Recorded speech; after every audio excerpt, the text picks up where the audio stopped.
Hi guys, this is a video about roundabouts and how to signal correctly at roundabouts. I'm going to draw some pictures so it's super clear.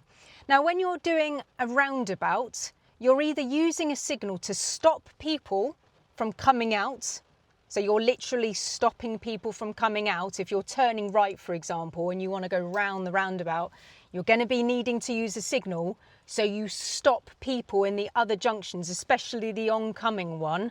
You need to put your signal onto the right to stop them from coming out, because if you don't use it, they may pull out in front of you.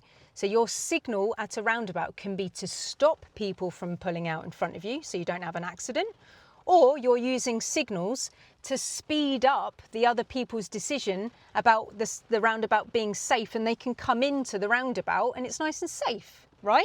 So you're either using a roundabout to stop people, or you're using it to help people use the roundabout and make it a flowing place. Now, if you think about it logically, a roundabout is extremely clever. Yeah, loads of roads can come up to one junction, maybe five roads can meet at one intersection, and maybe you don't have to stop. I mean, how amazing is that? That's extremely clever. The cost of it is once only. And then what's the maintenance really of a medium-sized roundabout? No lines on the floor, medium-sized roundabout, not the large ones. But the maintenance of that type of roundabout, not really that much, right? So it's quite a cheap way of getting lots of roads to meet, and then they can just bung it in and then you can just do it, right? So it's really cheap in a way. If you did a crossroads for that, you've got traffic lights, you've got to keep the maintenance of that up, you've got to put the road markings on the floor, the bike lanes, the bulbs are going to break. Sometimes the actual intersection is going to go wrong with the lights and that needs to be maintained. Expensive, right? Yeah, and slow as well, because traffic's going to stop and then the other traffic's going to go and traffic's going to stop. So a roundabout is extremely clever. I love roundabouts. I think they're amazing. Maybe I should get it in my car, like I love roundabouts. I think they're brilliant. I love all of them, small, medium and large, and I like them all for different reasons. Now with signals, when you come up to a roundabout, I'm going to draw some pictures in a minute so this is really clear, right? But with a roundabout, you've only got one left. There's only one left. When you're coming up to a roundabout, you can only signal left for the first exit. That's it. Now that first exit might be actually on your left, so like 8 o'clock, 9 o'clock, something like that, yeah? But it could be that it's just directly in front of you, okay? It could be that as well. So some of my students are like, do I need to signal here? Like it's right, it's basically straight. So you've got like it probably was an old T-junction, which is like you're on the main road there and then a road coming in, like an old T-junction on the side. Basically, if you find that an old T-junction is turned into a roundabout, sometimes they've got speed problems, so they'll come and make it a roundabout to traffic control. It's like a speed control. Mini roundabouts often are traffic calming measures, okay? So don't be surprised if a T-junction just suddenly turns into a roundabout because it slows everything down. So if you've got a road that's directly in front of you with a roundabout, yeah, you can still signal to the left for that because it's not confusing, isn't it? Is it? So the examiner will help you to know what he wants at a roundabout like that. If he says to you, I'd like you to follow the road ahead, then he's not asked you for a signal specifically on approach. I'd like you to follow the road ahead. No signal until you're leaving if the roundabout has got curb in the middle. Go and check my other videos for that if you need to. But if the exit is in front of you and it looks like completely like straight on, you can signal left because it's the first exit that you can signal left for. There is only one left turn. That's it. If you use a left signal on approach for any of the other turns, any of the other exits, you might have an accident because it looks like you're taking the first exit and people in there will try and come out, because you're communicating that you're leaving when you're not. So you've got one left, okay? Then you've got multiple straight-ons, okay? So you might have an exit at 10, which is classed as a straight-on if you had an 8 o'clock one, which was the left turn. If you had another one at 10 o'clock, that would be classed as a straight-on. You'd go in with no signal, follow the road ahead, second exit, go in with no signal, then mirrors left, signal left to help the oncoming person know that they can come in. So you're communicating that they can come in, make the flow good. So you need to use an exit signal if the inside of the roundabout has got a curb. Yeah, then you leave. Then you might have another one at 12 o'clock, yeah, which would also be a straight on. So again, you would go in with no signal. Yeah, if there was basic lanes, you would keep to the left 8 times out of 10 with the 12 o'clock theory.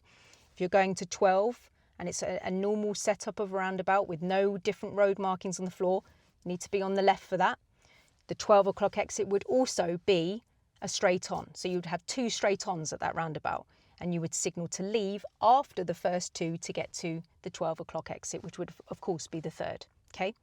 Then after 12, anything after 12 is a right turn. So you may have multiple right turns. You may have one at 1 o'clock. You may have one at 3 o'clock. You may have one at 5 o'clock. You may have one on a U-turn. You have multiple right turns. Yeah.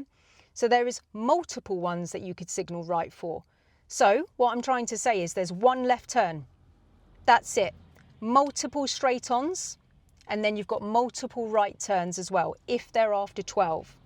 Now when the roundabouts get really, really large, like huge, massive, okay, if one of the exit is slightly after 12 but it's got the same road number as yours on approach, it could be that the designers still keep to the left for the slightly after 12. So if you're on a road number called A40 and you're travelling up to the roundabout, and then the exit that's slightly after 12 is still the A40, it's unlikely that you're going to need to be on the right. But that sounds scary, but it's not really. Because if you're on the A40 and you still want to go to the A40, all the signs would be like, keep left, the left lane is for A40. It would be written all over the floor. And as you know, if you've been here for a while, I've made loads of videos about spiral roundabouts and road markings and signs. I love them. It's very clear. You just read the signs. But this video really is about medium-sized roundabouts, okay? Medium ones with a curb in the middle.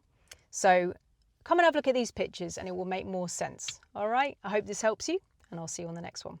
Hi guys, I just want to start this video off with a remembering of the 12 o'clock theory. So basically, if you have the roundabout there and you've got a line down at 12 o'clock, yeah, of course, straight on, okay? Now, the 12 o'clock theory is 8 times out of 10 that if you're going to 12 o'clock, so anything on the left turns and any other turns that are straight on, which we're going to talk about more in a minute, anything on this side and including 12, if there was 2 lanes, you would choose the left lane. So let's just do some lanes. If you were going to 12 o'clock or anything before, you'd be in this lane because the left lane would go left. Yeah, the left lane would go left and straight, okay? Now the right lane, if anything is after 12, the right lane, 8 times out of 10, would be responsible for going round to the right. So that can be anything from 1 o'clock all the way through to 6 o'clock, okay? So you would choose the right lane to go round, okay? So I just wanted to remind you that this video is not really supposed to be about that, but I just wanted to put that in there. If it wasn't the 12 o'clock theory, it would be clearly stated on the floor that the left lane would only go left, and I'd give that a 2 out of 10. So 2 out of 10, left lane would go left and the other lane would go straight on. Okay, reminder, maybe I'll link my video below for the other detailed video about that actually.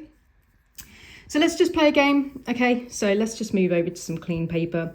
Let's draw some roundabouts which could be real and which may be fictional. Let's just start with the basic one and ask some questions about it. So if you're coming up from here, because you're always coming up from the 6 o'clock, what signal would you use for this turn here? You would use a left signal because it's the first exit. What signal would you use for this exit? No signal to go in, and then you would use an exit signal to leave after the first, okay? Because that's a straight on. Remember, it's the 12 o'clock theory, yeah? So in here, you'd be in the left lane if you're following the 8 out of 10, 12 o'clock theory, okay? So that's left, straight. What signal would you use for this turn here? You'd use a right signal because it's after 12. So standard, left signal, no signal for the straight until you're leaving. And then on approach, if you're turning to this exit, it would be right signal on approach. And then when you've passed that second exit, 1, 2, then you would signal to the left to come out. So you'd have a signal to the right and a signal to the left there. Let's make it a bit more complicated.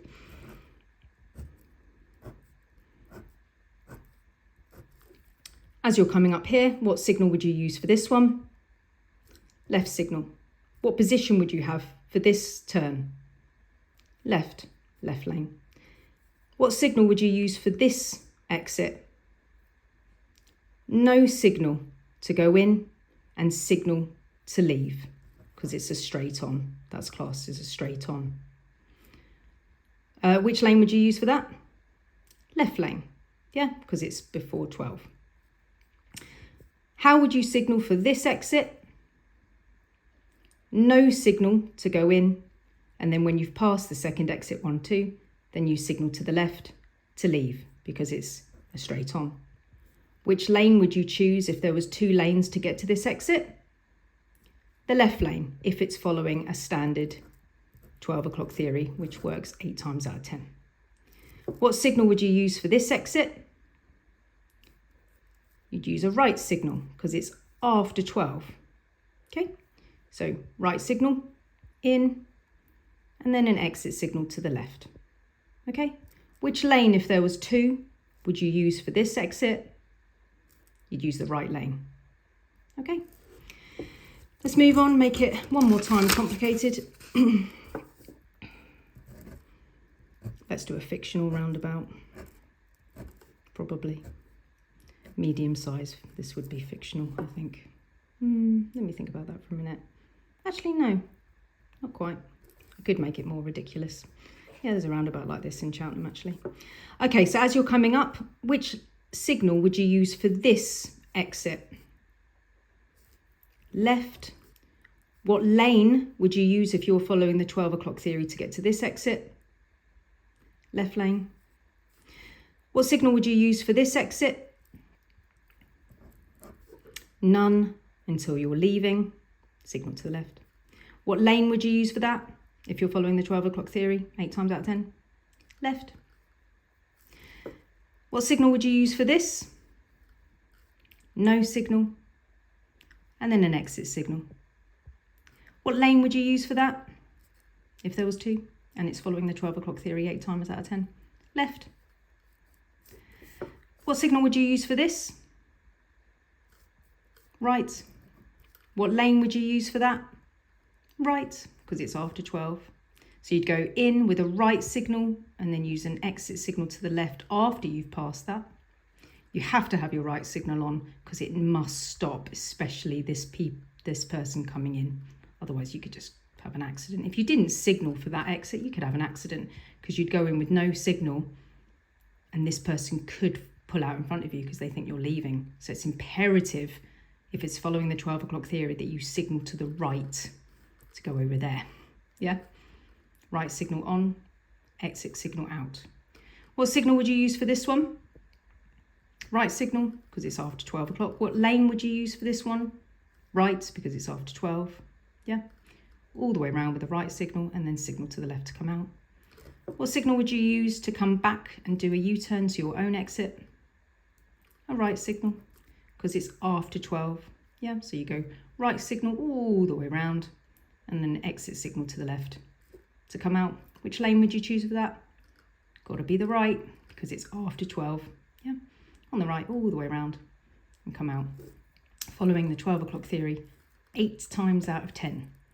If it's not a 12 o'clock theory 8 times out of 10, it will be clearly written on the floor about how, do you know what, if it's not the 12 o'clock theory, you've normally got some kind of crazy superstore or something, like Sainsbury's or some kind of huge race course or something, or like an industrial estate, and they know that hundreds of people are going to go to it, so they make the left lane a left turn only. Okay, so it would be like this if this wasn't following the 12 o'clock theory. Sorry, it keeps on going in and out of focus. If this wasn't following the 12 o'clock theory, then the left lane would be left only, and then the right lane would be to go straight and right. But don't worry, I know that sounds complicated, but it would be clearly marked on the floor. You wouldn't be able to get it wrong, guys. Please don't worry about it. You'd be on the left and there'd be a massive left arrow and you'd be like, oh no, I'm in the wrong lane. And then of course, for safety reasons, you should just turn left. Go into the industrial estate, go into Sainsbury's. That's fine, even on your driving test, do all that. I had a student once and she chose the left lane, which was to go to Sainsbury's only. And then she panicked and went straight on. She failed immediately. And the examiner said to her, you knew that you were in the left lane to go to Sainsbury's. Why didn't you just turn left? He actually posed it as a question. Why didn't you just turn left into Sainsbury's? And she just went, I don't know. But she failed for her test for that. But even he was like, you should have just gone left. Then I would have given you your pass. But look, yeah, if there's no extra road markings on the floor, it's going to be following an 8 out of 10, 12 o'clock theory. All right, guys. I'll link my video below for that specific video, okay? But I hope these like crazy little drawings help you out.